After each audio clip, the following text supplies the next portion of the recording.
pada saat Allah memberikan karunia-Nya kepada para aulia Allah, kepada para kekasih Allah, di situ Allah memberikan penyaksian bahwa Allah itu baik, bahwa Allah itu baik. Sehingga ketika seorang aulia Allah itu mendapatkan karunia pemberian nikmat dari Allah, maka dia akan mengenal kebaikan Allah. Oleh karena sudah mengenal kebaikan Allah, maka dia akan mulai tumbuh rasa cinta.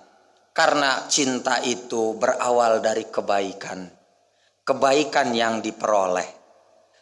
Kebencian itu akan muncul dari perbuatan kejahatan.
Mata a'taka ashhadaka birrahu wa mata mana'aka ashhadaka qahrahu fahuwa fi kulli dhalik muta'arrifun ilaik wa muqbilun biwujudi lutfihi alaik.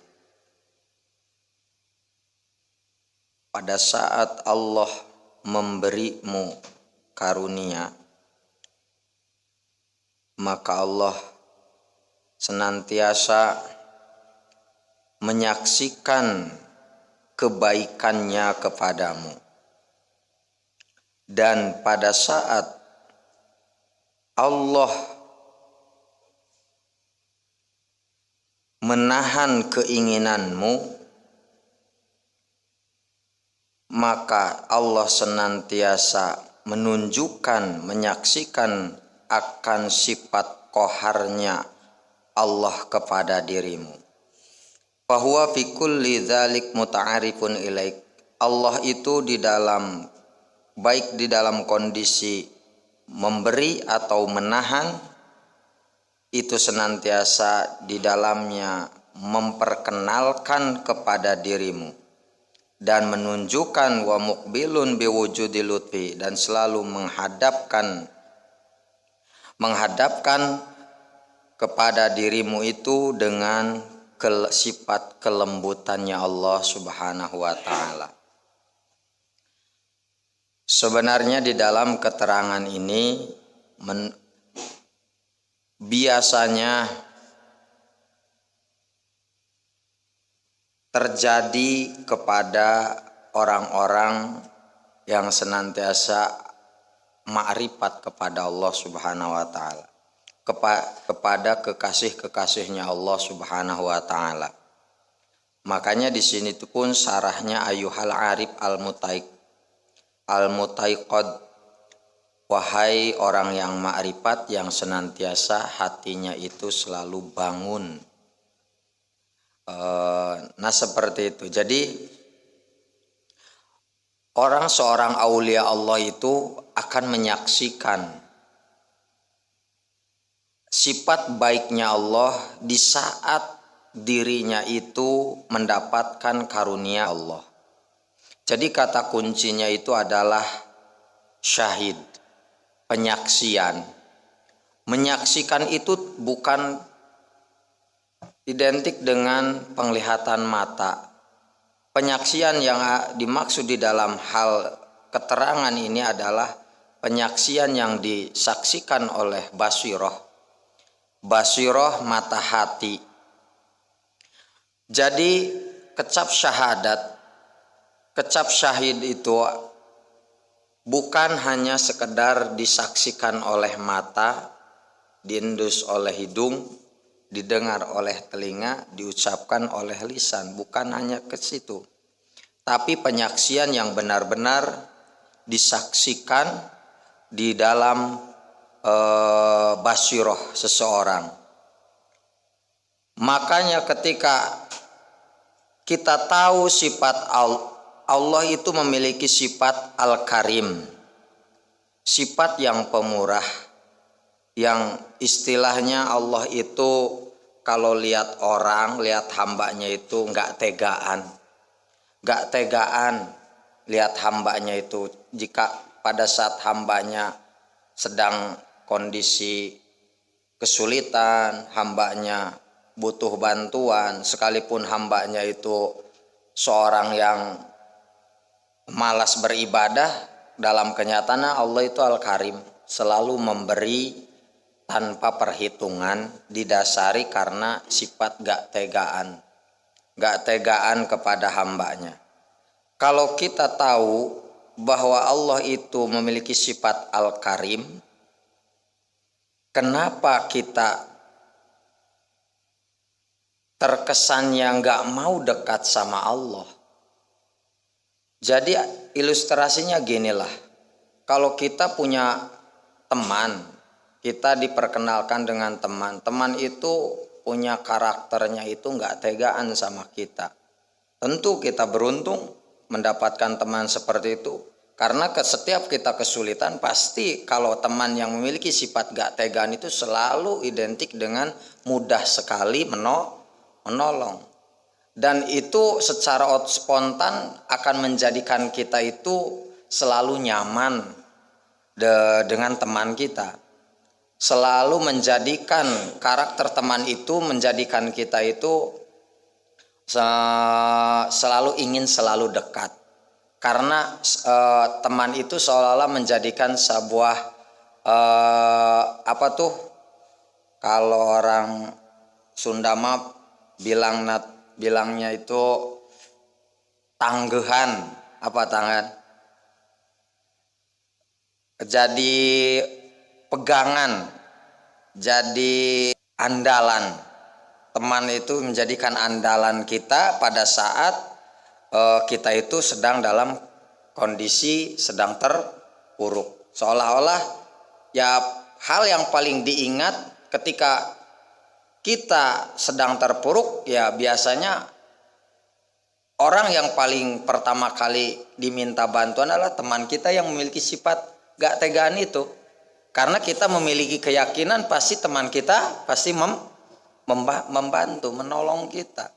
Seperti itu. Karena kita sadar bahwa teman itu, kita sudah kenal sama teman kita itu, bahwa teman kita itu orang yang istilahnya gak tegaan, dan gak tegaannya itu memudahkan dia untuk menolong, sehingga kita itu senang berdekatan dengan teman seperti itu. Nah, begitu pula kepada Allah. Jikalau kita sudah benar-benar menyaksikan akan sifat karimnya Allah, kenapa kita selalu menghindar saja dari Allah? Buktinya apa ketika kita menghindar dari Allah? Ketika kita mau beribadah kita malas. Ketika kita mau maksiat justru mudah. Terusnya lagi ketika kita ingin melakukan kebaikan selalu nggak mau. Diajak zikir nggak mau. Diajak sholat nggak mau. Itu kan berarti kita itu hanya baru sekedar tahu bahwa Allah itu memiliki sifat Al-Karim, tapi belum bisa menyaksikan di dalam lubuk hati. Karena penyaksian itu lebih dari sekedar keyakinan. Menyaksikan itu akan lebih cenderung kepada keyakinan. Orang yang telah menyaksikan dia pasti yakin. Orang yang yakin pasti tidak ada keraguan. Orang yang yakin tidak akan ada keraguan. Ketika kita mendapatkan masalah,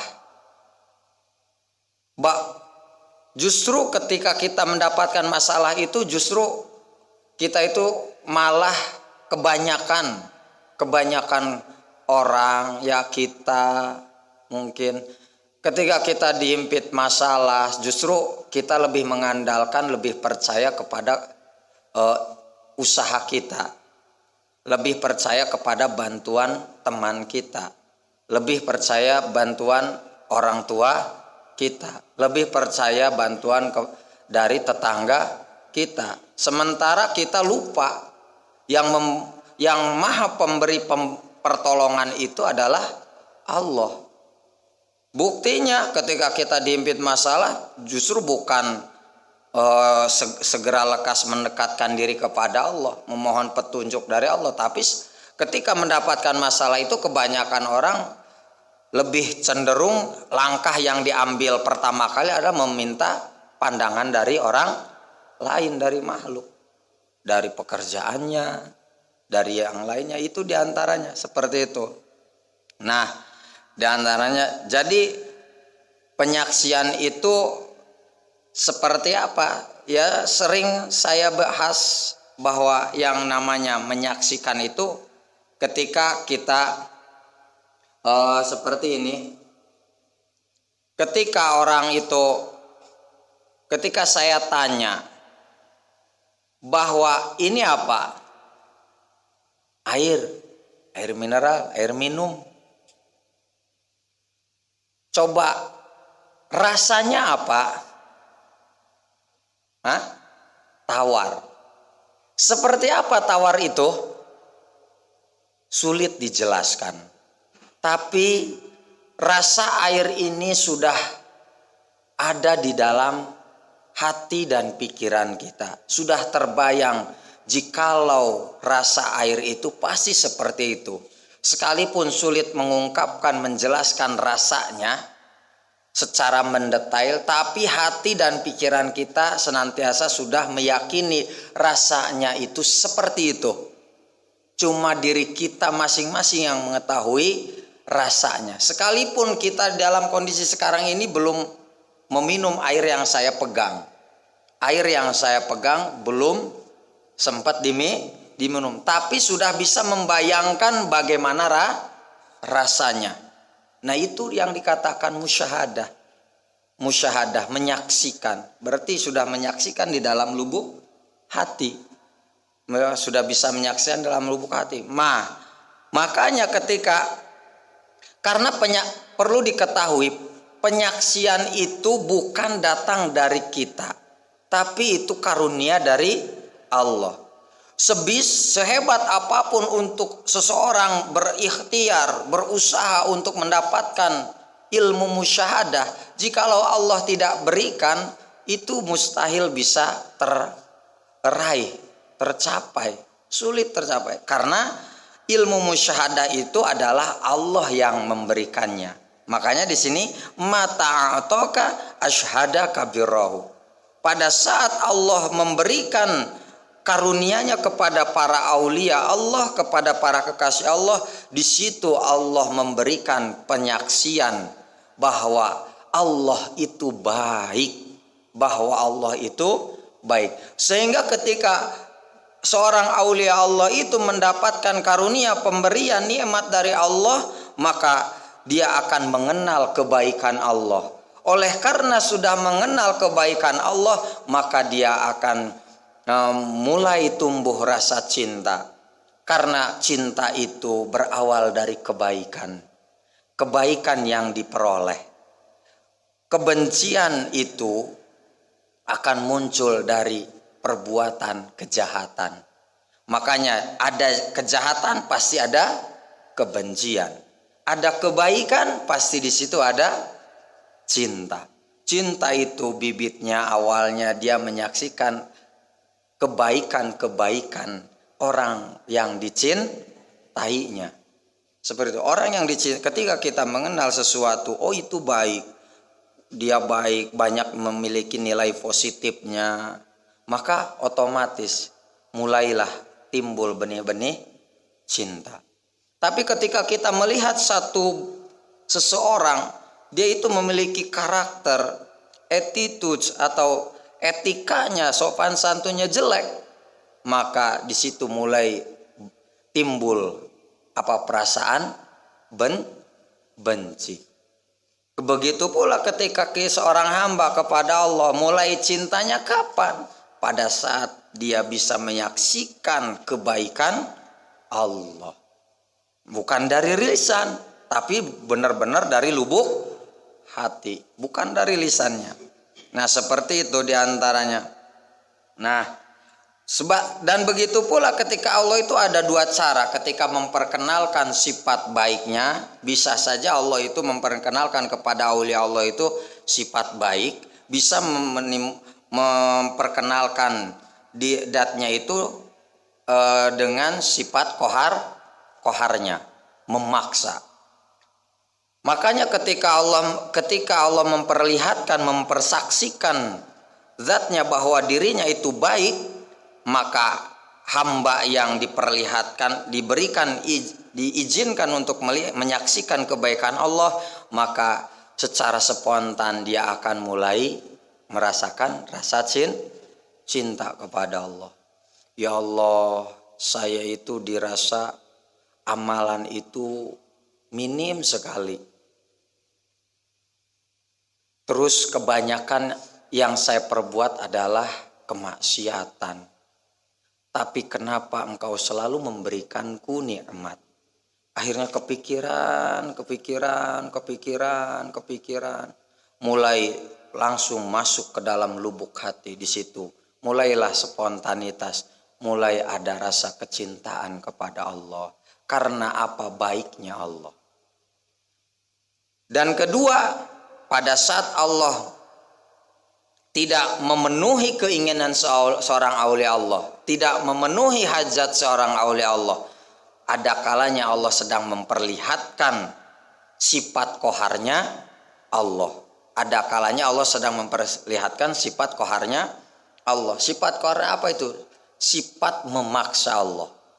Allah itu tidak bisa diatur, tidak bisa dipaksa. Tapi Allah itu yang memaksa dan yang mengatur. Kapan biasanya seorang aulia Allah itu ketika mengajukan satu permintaan, ketika kita seumpamanya kita sedang ada hajat memohon kepada Allah, dengan di situ ketika terus kemudian kita usaha dengan usaha lahiriahnya, fisiknya, dengan melakukan pekerjaan-pekerjaan yang dengan pekerjaan itu kita punya i'tikad bahwa dengan tindakan kita itu memungkinkan kita bisa meraih tujuan.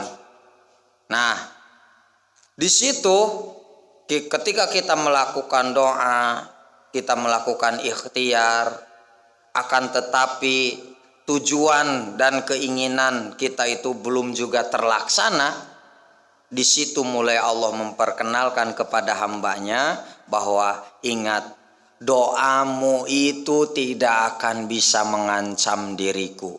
Doamu itu tidak akan bisa membujuk diriku. Karena doamu itu pula tidak akan bisa menakut-nakuti diriku.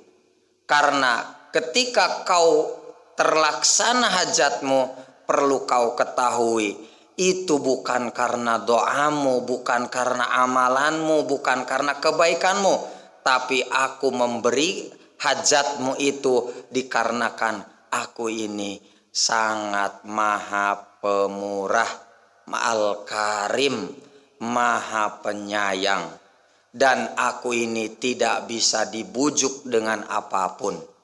Jadi jikalau ada orang istilahnya suka ada istilah mengatakan kita bujuk Allah dengan doa, kita rayu Allah dengan anak yatim.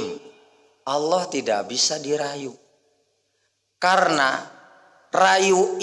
sesuatu yang bisa dirayu itu adalah identik dengan sesuatu yang memiliki kelemahan. Sementara Allah itu mustahil lemah. Orang yang ketika ada seseorang wanita, kita rayu, kita bujuk, kemudian dia itu mau sama kita. Kenapa wanita yang kita rayu itu kemudian bisa luluh kepada kita? Dikarenakan wanita tersebut memiliki sifat kekurangan dan memiliki sifat rasa membutuhkan. Pertama, kemungkinan saja wanita itu butuh pujian, butuh kasih sayang, butuh pemberian. Karena wanita itu masih memiliki sifat membutuhkan, maka mudah sekali untuk dirayu. Sementara Allah itu Al-Ghani, tidak membutuhkan apapun. Maka oleh karena Allah tidak membutuhkan sesuatu apapun dari makhluknya, maka Allah akan sangat sulit dibujuk. Orang jikalau dibujuk dengan uang kemudian dia tunduk, kemungkinan dia mencintai uang. Orang ketika dibujuk dirayu dengan kendaraan, kemungkinan dia itu ketika seseorang dibujuk dirayu dengan kendaraan kemudian dia luluh, maka kemungkinan dia itu sedang membutuhkan dan mencintai kendaraan. Ketika Allah dibujuk dengan amalan, berarti terkesan Allah itu sangat membutuhkan amalan sementara mustahil Allah itu membutuhkan amalan kita. Sementara kita beramal itu semata-mata kemanfaatannya itu adalah untuk diri kita, bukan untuk Allah. Ketika kita maksiat, kemaksiatan kita itu tidak akan bisa memberikan dampak negatif kemadharatan kepada Allah. Tapi kemaksiatan kita itu akan berdampak negatif madharat kepada diri kita sendiri. Sekali lagi, jadi Allah itu Maha Al-Qahar, memaksa, tidak bisa dipaksa, tidak bisa dibujuk, tidak bisa dirayu. Karena segala sesuatu yang bisa dibujuk, dirayu adalah sesuatu yang memiliki sifat lemah. Maka mustahil Allah memiliki sifat lemah. Makanya ketika kita beramal, ketika kita melakukan kebaikan, kemudian kita ajukan kebaikan itu untuk meraih sesuatu tujuan kepada Allah, meraih hajat, otomatis secara tidak sadar orang itu sedang meremehkan Allah Subhanahu wa ta'ala. Seperti halnya ketika seseorang seumpamanya diberi orang yang tidak membutuhkan sesuatu, dibujuk dengan sesuatu yang dia tidak membutuhkannya, otomatis akan sulit. Seumpamanya contoh kita, apakah kita membutuhkan sendal yang sudah putus, sudah jelek? Butuh enggak? Tidak. Ketika ada seseorang mengajukan permintaan kepada kita, kemudian membujuk kita dengan dirayu dengan menggunakan sendal butut tersebut, apakah itu satu penghormatan atau pelecehan? Pelecehan. Kemudian seorang tersebut yang membujuk merayu kita dengan sendal butut itu memohon ingin mendapatkan beras kepada kita, ingin diberikan beras oleh kita kepada dia. Kemudian kita berikan beras tersebut kepada orang tersebut yang merayu kita dengan beras. Pak, saya mohon beri saya beras 3 kilo.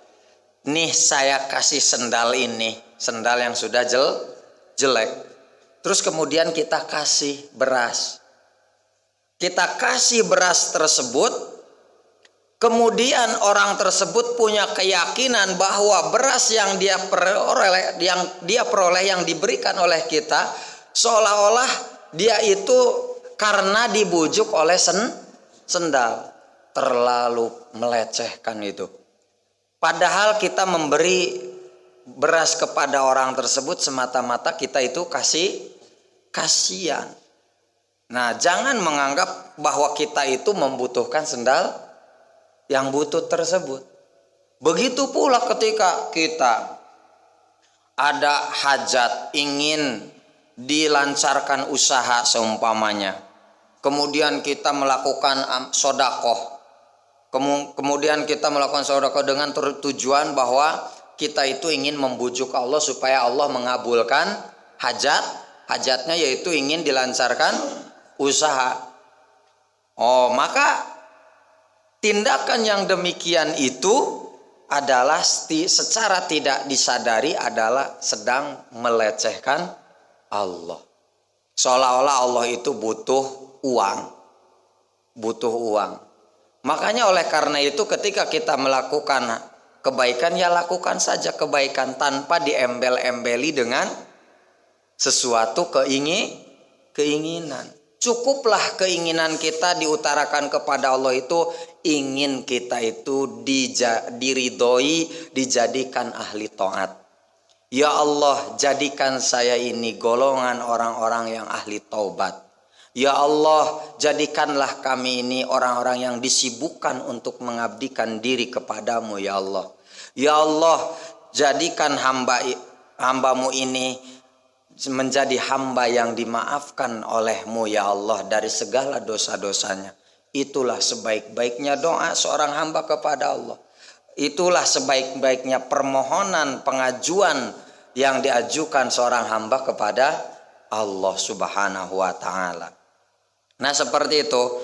Jadi ingat bahwa Allah itu adalah memiliki sifat qahar, yang mana sifat qahar itu lebih mengarahkan bahwa Allah itu memiliki kehendak sendiri. Allah itu tidak bisa diatur oleh kita. Allah itu tidak bisa diintervensi oleh kita.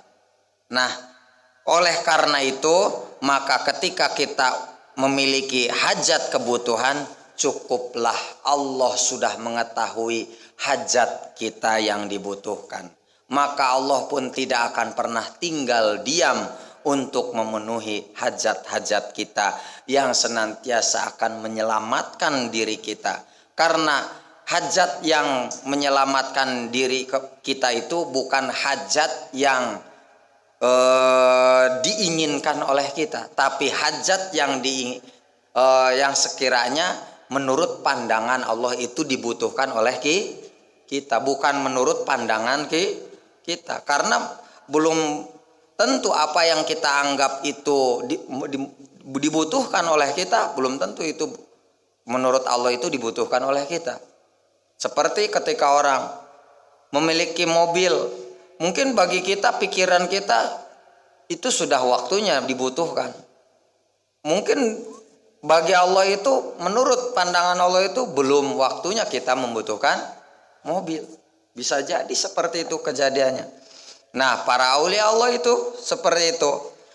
Biasanya kejadian yang demikian itu bisa terjadi dengan diulang-ulang kejadiannya. Ketika seumpamanya satu hamba, ada seorang hamba Allah si Fulan itu mau Allah angkat dia itu sebagai kekasihnya, sebagai aulianya.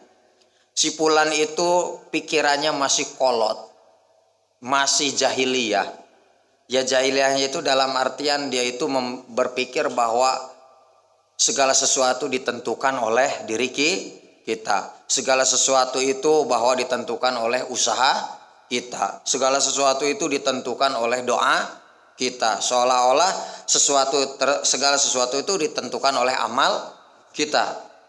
Nah, pemikiran semacam itu nanti biasanya Allah akan rubah hambanya tersebut dengan biasanya hambanya tersebut dikasih ujian. Allah kasih ujian. Ujiannya itu didatangkan hajat-hajat. Hajat-hajatnya semakin banyak.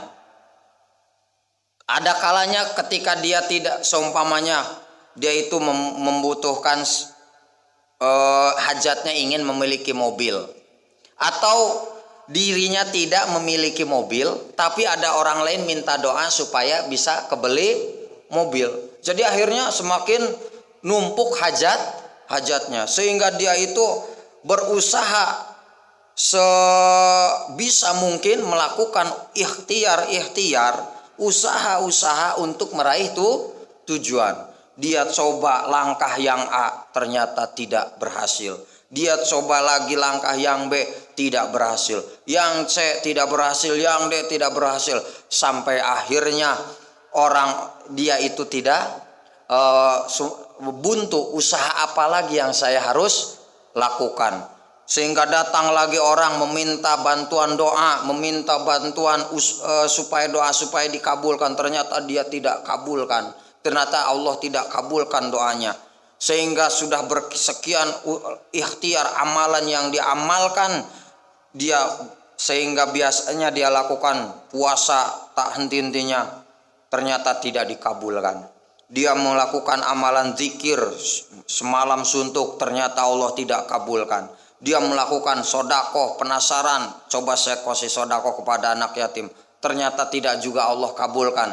Disitulah berulang-ulang, bahkan bisa bertahun-tahun kejadian itu diulang-ulang oleh calon kekasih Allah itu, maka timbul nanti satu saat dia itu akan sadar, ya Allah, ternyata benar Engkau itu tidak bisa diatur-atur. Ternyata Engkau itu yang mengatur saya, bukan saya yang mengatur. Ternyata Kau itu tidak bisa dibujuk dengan sesuatu apapun. Maka oleh karena itu saya mohon maaf ya Allah, ampuni dosa saya atas kekhilapan saya. Mulailah di situ sadar bahwa dirinya itu tidak memiliki kemampuan sedikit apapun. Yang memiliki kemampuan itu hanyalah Allah Subhanahu wa Ta'ala. Nah, makanya di situ boleh jadi, maka gini, ketika kita mendapatkan nikmat, usahakan mudah-mudahan Allah menjadikan nikmat yang Allah berikan kepada kita senantiasa menjadikan kita bisa musyahadah kepada Allah. Karena ini kan musyahadahnya sudah musyahadah tingkat aulia Allah, tingkat arif billah. Musyahadah tingkat arif billah itu adalah musyahadah kepada nikmatnya Allah. Kalau musyahadah tafakurnya hanya sebatas makhluk ciptaan Allah, itu tafakurnya tafakur orang umum saja. Tafakur zahidin ada lagi. Tafakur zahidin itu akan diperlihatkan oleh Allah kejelekan-kejelekan dunia. Maka dia itu akan semakin tidak nyaman dengan dunianya, karena diperkenalkan akan kejelekan dunia.